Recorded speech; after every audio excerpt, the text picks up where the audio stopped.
अपनात्माओं, परमात्मा कहते हैं कि सतगुरु संगत छोड़ के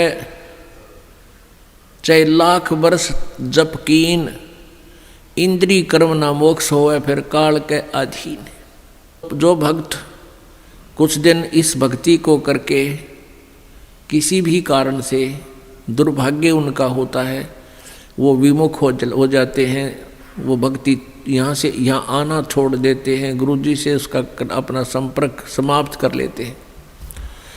और वो कुछ एक ऐसे नालायक थे, अनजान अनाड़ी थे, वो कहने लगे कि हम तो घर पे भक्ति कर लेंगे। पुण्यात्माओं, परमात्मा कहते हैं सतगुरु संगत छोड़ के अर्थे लाख वर्ष जप कीन, इंद्री कर्म ना मोक्ष होए, ना तो कोई कर्म कटे और ना ही मुक्ति होए, फिर काल के अधीन। पुण्यात्माओं, हमें यहाँ से 21 ब्रह्मांड काल के और सात संग ब्रह्मांड इस परब्रह्म के, इनको पार करके जाना है।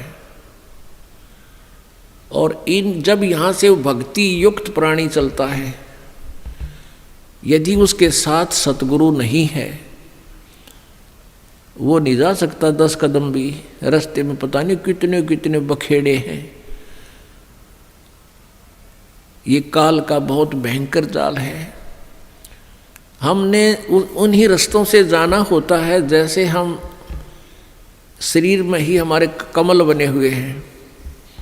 इन कमलों में से हम चलेंगे तो सबसे पहले गणेश जी का लोक आवेगा, और गणेश जी के लोक में हम जाएंगे, गुरु जी साथ होंगे, तो वहाँ आपका अकाउंट क्लियर करा के आपको फिर आगे ले चलेंगे।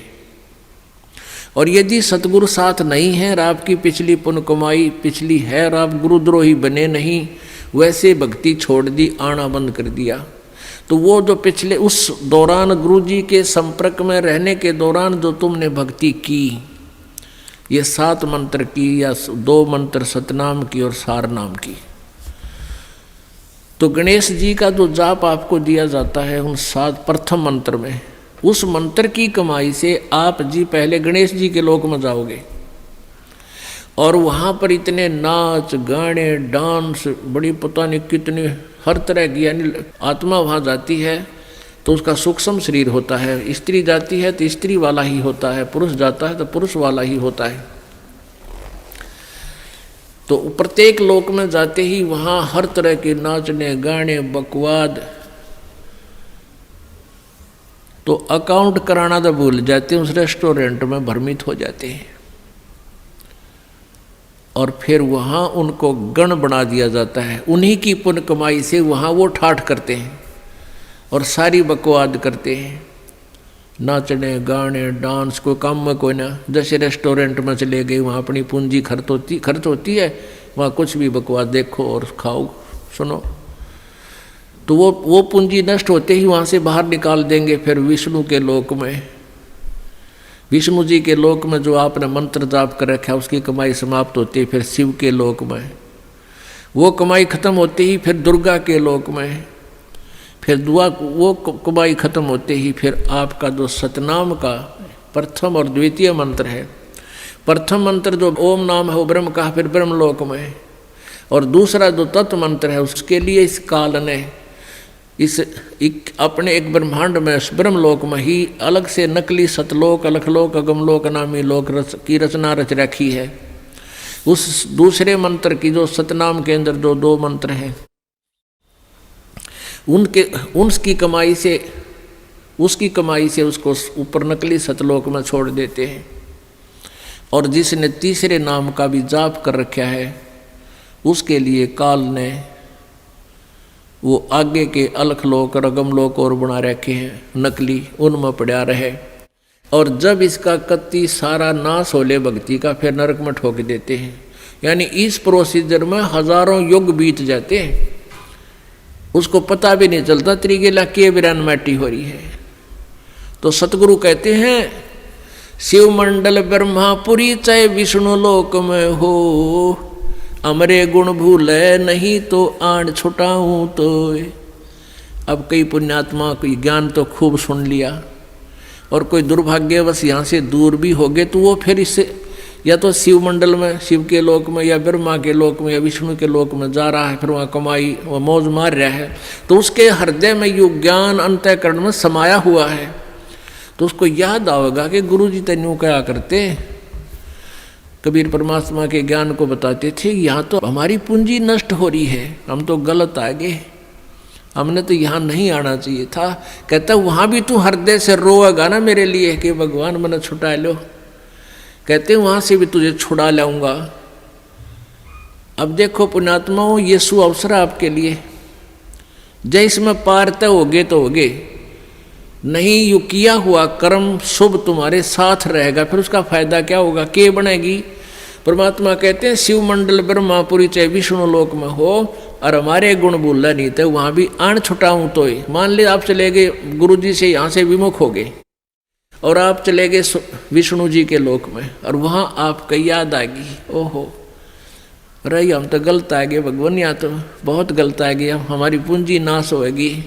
वहाँ भी आप रोने लग गए, तो वो मालिक परमेश्वर आएंगे और वहाँ से भी आपको ले जा करके कहाँ रखेंगे। यहाँ एक मिनी सतलोक है, प्रत्येक ब्रह्मांड में एक मिनी सतलोक है, परमात्मा का अपना राजदूत भवन है। जैसा प्रत्येक देश में प्रत्येक देश का एक राजदूत भवन होता है, ऐसा परमेश्वर का एक स्थान है। तो उन आत्माओं को जिनकी पूंजी व्यर्थ ना होने दी, जिन याद आ गई, उनको वहाँ से लेकर वहाँ रख देंगे अपने मिनी सतलोक में और बीज रूप में। और वहाँ परमात्मा के लोक में, मिनी सतलोक में परमेश्वर की तरफ से सब आपको सुविधाएं आहार मिलेंगे, उससे आपकी पूंजी नष्ट नहीं होगी। उस वापस फिर उस पूंजी के आधार से आपको फिर पटकेगा परमात्मा सतयुग में। सतयुग में आप हजारों लाखों वर्ष जियोगे, लेकिन साधना गलत करोगे, क्योंकि आप नीचे आने के बाद भगवान की गति नहीं मानते और जैसा भी काल ने भ्रमित कर रखा है वही साधना पर लगे रहोगे। लेकिन वो सुविधाएं, वो सुख आपको होंगे पूर्व जन्म की कमाई से, भक्ति से। और आप सोच रहे होगे कि मैं जो भक्ति कर रहा हूँ, ये साधना कर रहा हूँ, मुझे इसी से सुख है।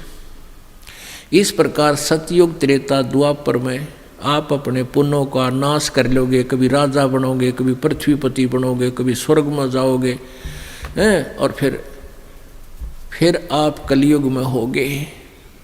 और कलयुग में आपका मानव जन्म होगा, फिर यही प्रोसीजर फिर होगा आपको, फिर कभी आकर के हजारों लाखों युगों के बाद ये सुअवसर प्राप्त होगा। जो परमात्मा की शरण में नहीं रह पाए, अभी आपको बताया दो प्रकार भक्ति नाश होता है। एक तो परमात्मा से विमुख हो गए और उन्होंने अपने सभी मंत्रों की कमाई ऊपर ब्रह्मालोक, विष्णुलोक, शिवलोक, दुर्गालोक, ब्रह्मलोक और अलखलोक, अगमलोक में नकली में समाप्त कर दी। उसने तो कई लाख युगों के बाद फिर मनुष्य जीवन यहाँ पृथ्वी पाओगा, और फिर सतयुग त्रेता द्वापर में जो शेष कमाई है वह खोएगा। फिर कलयुग में ही, किसी कलयुग में दाव लगे तो लगे इस समय जन्म होने का। एक दूसरा वो होगा जो परमात्मा याद आ गया विष्णु लोक में जाकर, उसको परमात्मा ले गए छुड़ा कर अपने रख लिया मिनी सतलोक में, और वहाँ से फिर पटक दिया।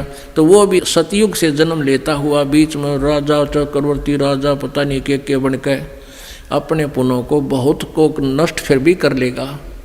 और फिर कलयुग में इसी समय बिचली पीढ़ी में ही दाव लगेगा, लगे तो लगे ना भी लगे।